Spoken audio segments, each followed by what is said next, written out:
A green card denial doesn't always mean your immigration journey is over.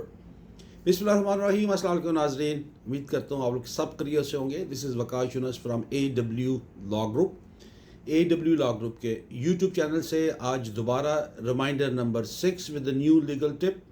अपने topic पे जाने से पहले आपसे वही रिक्वेस्ट है कि अगर आपको हमारा लीगल टिप्स का जो सिलसिला शुरू किया हुआ है वो ये लीगल टॉपिक आपको अच्छे लगे, ये वीडियो अच्छी लगे तो प्लीज़ इसको सिर्फ देखा मत करें, इसको लाइक भी किया करें, इसको फॉरवर्ड किया करें और स्पेशली हमारे यूट्यूब चैनल को भी ज़रूर सब्सक्राइब करें कि आप ही के लिविंग रूम में आप ही के पास आते हैं लीगल टिप्स लेके। चले आज की जो रिमाइंडर नंबर 6 है वो है डिनाइल के ऊपर कि अगर आपका ग्रीन कार्ड जो है या ग्रीन कार्ड की पिटीशन जो है वो डिनाई हो जाती है, सो आपको पैनिक करने की ज़रूरत नहीं है। सबसे पहले आपने करना क्या है कि जो डिसीजन आपके पास से डिनाइल डिसीजन आता है उसको डिटेल में पढ़ना है, रीज़न पढ़ना है, क्योंकि वो आपको बड़ा लंबा रीज़न भेजते हैं।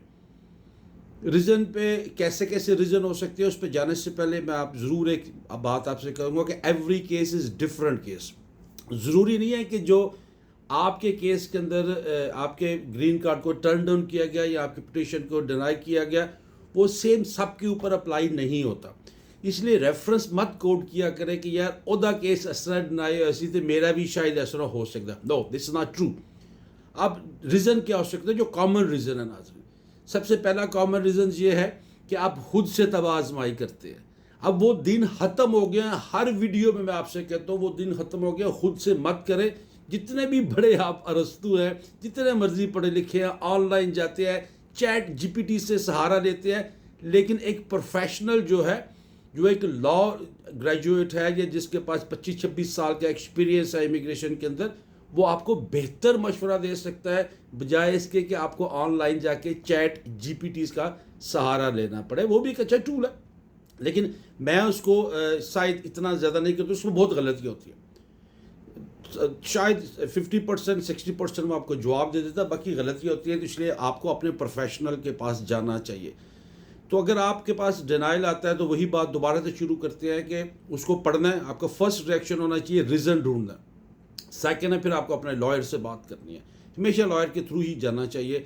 अब रीज़न क्या हो सकते हैं? कॉमन रीज़न ये होते हैं कि आपने अपना फॉर्म प्रॉपरली फिल नहीं किया, USCIS ने आपको रीच आउट किया, आपने ऑन टाइम उसको जवाब नहीं दिया, नंबर 1। सेकेंड थिंग ये पॉसिबिलिटी हो सकती है कि आपने सपोर्टिंग डॉक्यूमेंट्स सही नहीं लगाए हैं, आपको जो एविडेंस मांगी गई थी वो एविडेंस आपने अटैच नहीं की है।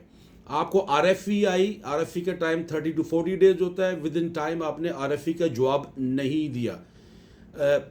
कॉमनली इसमें अंदर एक और चीज़ होती है, मैरिज बेस्ड पिटिशन के अंदर अगर आपने ग्रीन कार्ड अप्लाई किया है तो उसमें आप फेल हो गए हैं अपनी शादी को गुड फेथ मैरिज जो है वो साबित करने के लिए। क्योंकि नॉर्मली जब आप अपनी मैरिज के ऊपर, जिसको हम मैरिज बेस्ड पिटिशन केस कहते हैं, तो उसमें आपका जो USCIS इमिग्रेशन ऑफिसर है वो सबसे पहले एक चीज़ ज़रूर देखता है, क्या कि ये शादी कहीं ग्रीन कार्ड लेने के लिए तो नहीं है। तो इसके लिए आपको बहुत लंबी जो है वो सपोर्टिंग डॉक्यूमेंट साथ लगाने पड़ते हैं, एक लॉन्ग लिस्ट है। लोग ऐसे लगा देते हैं, उसका नुकसान क्या होता है? एक तो आपका 2-2 3-3 साल तक केस जो है वो डिले में चला जाता है। फिर लोग उस पर भी पैनिक करते हैं कि वकास भाई हमें 3 साल हो गया, 4 साल हो गया, साड़ी वारी नहीं भी आती है, हमें कुछ जवाब ही नहीं दे रहे। इसलिए कि आप जो आप सपोर्टिंग डॉक्यूमेंट्स लगाते हैं वो प्रॉपर नहीं होते हैं, आपका केस डिले होता है और इवेंचुअली वो डिनाइल में चला जाता है, उसको वो डिनाई कर देते हैं। एक ये रीज़न हो सकता है। फिर कुछ लोगों के जो है वो क्रिमिनल बैकग्राउंड होता है जो यहाँ पे एडजस्टमेंट ऑफ स्टेटस करते हैं, उस वजह भी से भी हो सकता है। तो सबसे पहले रीज़न देखना है। जब आपका कोई डिनाइल आ गया, अब इसकी रेमेडी भी हो सकती है, भाई इसको कैसे हमने हल करना है। अगर आप वकील करेंगे तो वो तो आपको बता देगा, लेकिन क्योंकि मैं हमेशा रोज़ आप ही के घर में आके लीगल टिप्स देता हूँ तो मैं आपको 2 चीज़ें बता देता हूँ जिसका हल हो सकता है। एक तो अपील है, जिसको मैं बहुत ज़्यादा इनकरेज नहीं करता हूँ, अपील में बहुत टाइम लगता है। और दूसरा आप इसको मोशन फाइल करते हैं अंडर I-290B फॉर्म। ये भी USCIS का ही एक फॉर्म है, I-290B। उसके ऊपर आप मोशन फाइल करते हैं रिकन्सिडर के लिए। और उसमें जो भी डेफिशिएंसी होती है उस डिसीजन के अंदर जो रीज़न होता है उसको आप दूर करने की कोशिश करते हैं। फॉर एग्जांपल, अगर आपके पास न्यू एविडेंस आ गई है, नए डॉक्यूमेंट्स आ गए जो रिक्वायर्ड थे और ऑन टाइम आप नहीं सबमिट कर सके, वो उस फॉर्म के साथ नए डॉक्यूमेंट्स, नई एविडेंस जो है वो रखें। और अगर आप ये समझते हैं कि उस डिसीजन के अंदर यूएससीआईएस की तरफ से कोई एरर है, तो उस एरर को एड्रेस करके यही फॉर्म आपको फिल करके साथ भेजना पड़ेगा, जिसको हम कहते हैं कि आप ये मोशन फाइल करते हैं।